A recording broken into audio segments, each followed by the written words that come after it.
정의선 현대자동차 그룹 총괄 수석 부회장이 중국 사업본부의 임원 인사를 단행했습니다.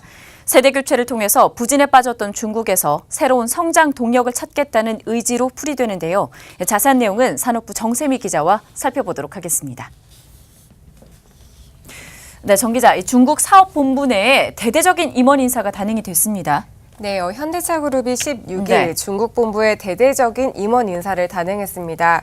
특히 정의선 부회장 체제 후 처음으로 이뤄진 사장급 고위 경영진 인사라는 점에서 큰 의미가 있는데요. 중국 시장에서 그간의 부진을 극복하고 돌파구를 마련할지 업계에 관심이 모아지고 있습니다. 먼저 이병호 중국사업본부 부사장이 사장으로 승진하며 중국 사업 총괄을 맡게 됐습니다.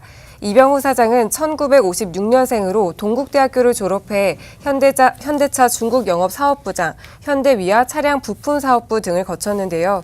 기존 중국 사업 총괄을 맡았던 서령흥 상임고문은 정몽구 회장의 최측근으로 꼽혀왔습니다. 이번 인사를 통해 비상임 고문으로 경영 일선에서 물러나게 됐습니다. 네, 이외에도 생산 총괄 임원 등 모두 20명에 달하는 임원 인사가 동시에 이뤄졌다고 하는데 맞습니까? 네, 우선 차석주 중국기술연구소장 전무와 이혁준 중국 유한공사 정책기획실장 상무는 각각 부사장과 전무로 승진했습니다. 또한 생산 총괄 임원도 바뀌었습니다.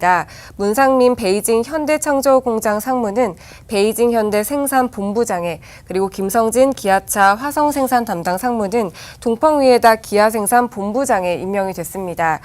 정락 중국제품개발본부장 부사장과 왕수복 중국지주사 부사장, 그리고 김봉인 베이징 현대생산본부장 전무와 이병윤 둥펑위에다 기아생산본부장 전무는 자문에 위촉이 됐습니다. 네, 이번 인사는 정수석 부회장이 주도한 첫 경영진 인사잖아요. 일단은 어떻게 보면 좋을까요? 네, 정의선 수석 부회장 보임 이후 사실상 첫 쇄신 인사의 대상이 중국이었습니다. 그만큼 중국에서의 사업 부진을 극복하겠다는 강한 의지를 보였다고 풀이되는데요. 중국에서의 현대기아차 판매량은 지난해부터 급감했습니다.